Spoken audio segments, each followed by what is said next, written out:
Which footwear stock is the best investment right now? Is it the giant Nike, the controversial Crocs, or the trendy On Runner?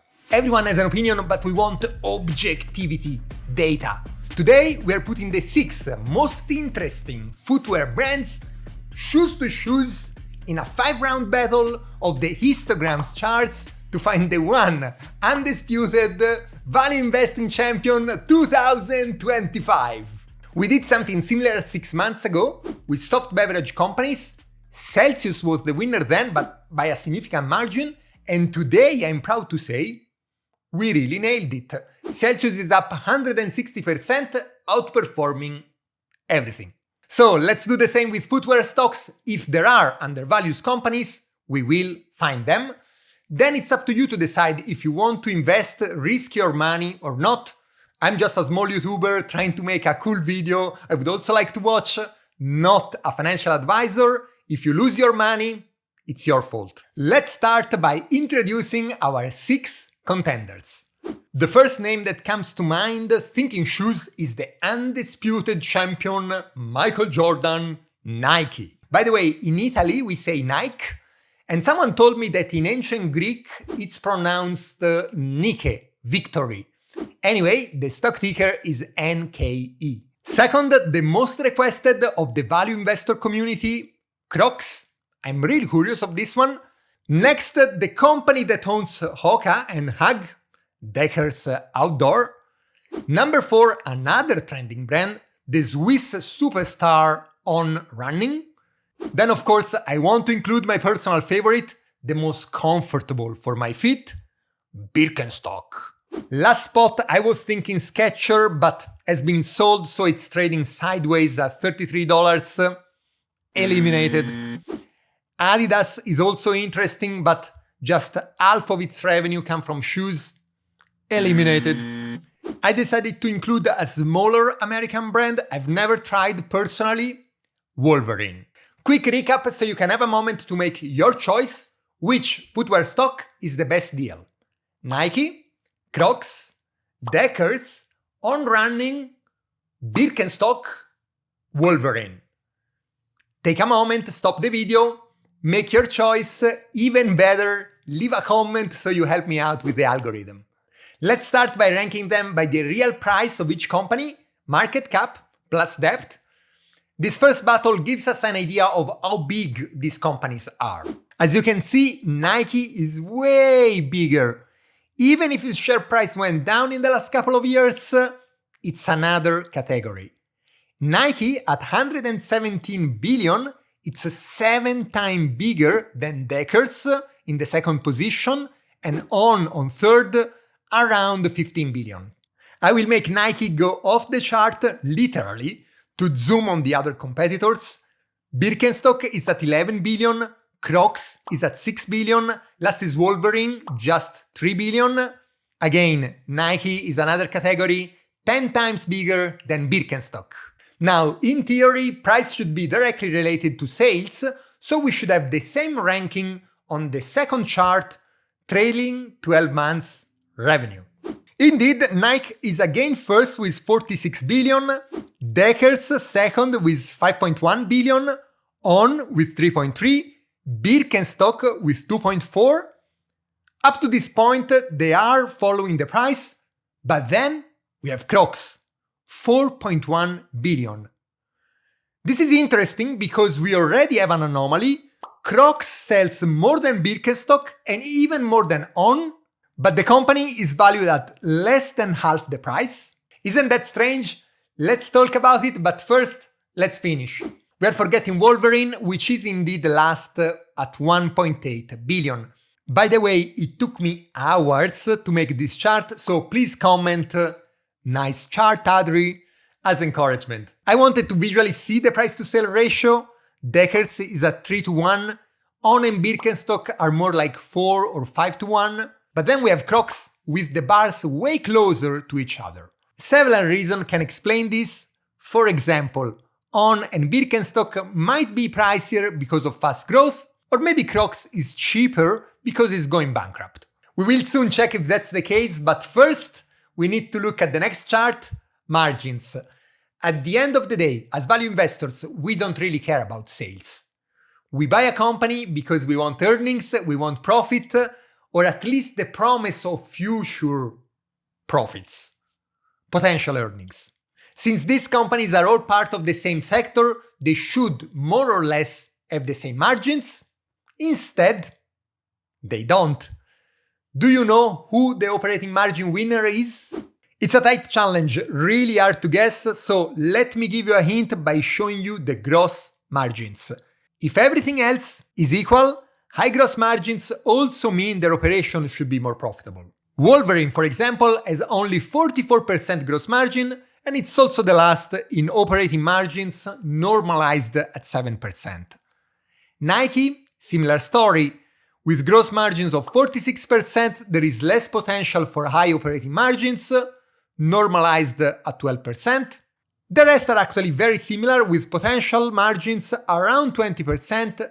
The winner of this battle is the German efficiency of Birkenstock, with 22% operating margins. Before we move forward, a couple of notes. Nike's and ONON most recent margins are actually 3 and 12%, as you can see with the red bars.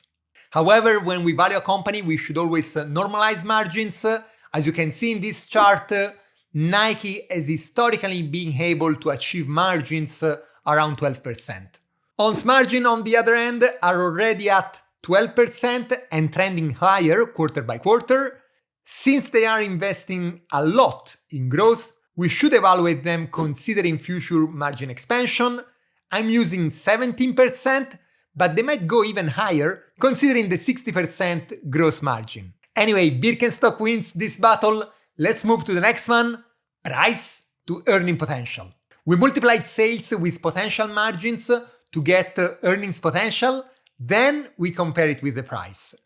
The next chart is similar to price to earning ratio, but better because we normalize margin to discover the real potential of each company in the future. It's not a battle, it's a preliminary ranking. Let's check the chart. Crocs seems to be the best deal by far. Remember, this chart is the other way around. Since it's a ratio, the smaller the column, the better the deal. Crocs has the lead, followed by Deckers. The rest of the brands are all around 20 and 25. Now, 7.5 PE for Crocs is really low if we compare it with the S&P 500 median, which is currently around 29. Crocs might seem like a bargain, but before you open your broken and run to buy some shares, we need to have two more fundamental ranks that influence value. The first one is growth. We want to know who is growing faster, who is declining, what's the projected growth for the next 5 years, and so on. Clearly, no one knows the future, but I've done my research, I've read analyst reports specialized in footwear, I've asked AI.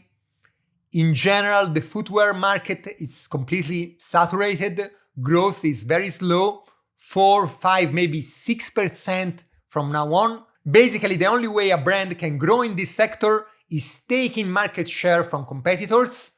Two brands that are not doing that because they are just focused on defending what they have, defending their leading position, are Crocs and Nike. They might have a little growth of 2-3%, but their current goal is to stabilize, defend the castle, try not to lose clients. Wolverine just can't do it. They are a small company, so they could grow potentially fast, but they are not. I want to give them trust, so let's say 6% growth. Deckers instead exploded in the last 4 or 5 years, but they reach a point where everyone, even management, expected to slow down. 7% growth seems appropriate. So, who's the winner of the growth battle? On or Birkenstock? Well, 3 years ago, no one even knows the On brand existed. Now I see it everywhere. Okay, I live in Austria, Switzerland is our neighbor, so it is expected to see more on running shoes around here, but this brand is killing it. 35% growth in the last 12 months. They are the winner with 22% CAGR for the next 5 years, with Birkenstock second at 14%. The last rank before the final score, risk. For this chart, I've considered over different factors, for example, management skill, moat strength, depths, share dilution, and so on. Here are the results. Nike is the safest bet, it's the biggest company and has the strongest moat, clearly the winner. Nike is an iconic brand that goes beyond footwear that really everybody knows. Anyway, there are risks even for them. For example, tariffs might have a negative effect, and they are losing market shares to On Running and Hoka. Footwear is a very risky sector in general. As you can see, the scores are all quite high. Fashion trends change fast, so there is not much stability and more risks. Competition is crazy, with new brands coming up like mushrooms and trying to take a piece of the market. On top of that, Crocs and Wolverine must repay debts, and this adds a lot of risk on their side. As investors, we should be very careful investing in fashion, and these risk scores show exactly that. Okay, it's time to reveal the final results. Let's go back 1 second to the preliminary score. With the price to earning potential, it looked like Crocs was the best deal by far, but then we saw that Crocs was the slowest growth rate, and it's also a bit riskier. Let's bake all these metrics together and get the final results with my own valuation system, the value ratio, like the PE, the lower, the better. Let's start from the last position, Wolverine. Value ratio of 80, extremely overvalued. It goes off the chart. I wouldn't invest in this, it's too risky, not a great PE, low growth. Honestly, I'm a gambler and I would be scared as a shareholder. Then we have two companies in the fair value range, Nike and Birkenstock. Nike is the leader in the space, is trading in the middle of the fair value range. I don't think it's a huge bargain, even after the drop, but if you believe in the company, it's okay to hold a position. I don't see it outperforming the market, but it's not expensive. Birkenstock is the company I love, it's almost in cheap territory. I want to buy it, but I'm waiting for deep value. Currently, it's a pass for me. We are finally at the top 3 footwear stocks 2025. 3 names are left, Skechers, ONON and Crocs. And the winner is Crocs. Value ratio of 16, very tight results. 3 companies in less than 2 points. This is not common. I believe the 3 companies on the podium are all undervalued, not by a crazy amount, but undervalued nonetheless. Personally, I believe Crocs, it's a turnaround play, higher potential gain, but also more risky. Skechers instead, it's more stable, less risky, more diversified, and better management in my opinion. On Running instead is for growth investors. As long as they keep growing, it will do great, but if growth slows down, be careful because it might crash. After a week thinking about shoes, I've decided I'm not going to enter any of these stocks. First, because I would like even better prices and lower value ratios. Second, because Google value ratio is also a 16, like Crocs, but I feel safer holding Alphabet. At the end of the day, I want to own the absolute best deals I can find. And right now, for me, none of these footwear stocks is better than Google. If you want to know why I like Google so much, just take a look at this video right here. Thank you for watching Ad Economics. Let me know if there is another sector that you would like to see battle. We are close to 1,000 subscribers, so please help me out if you can. See you next week. Peace out.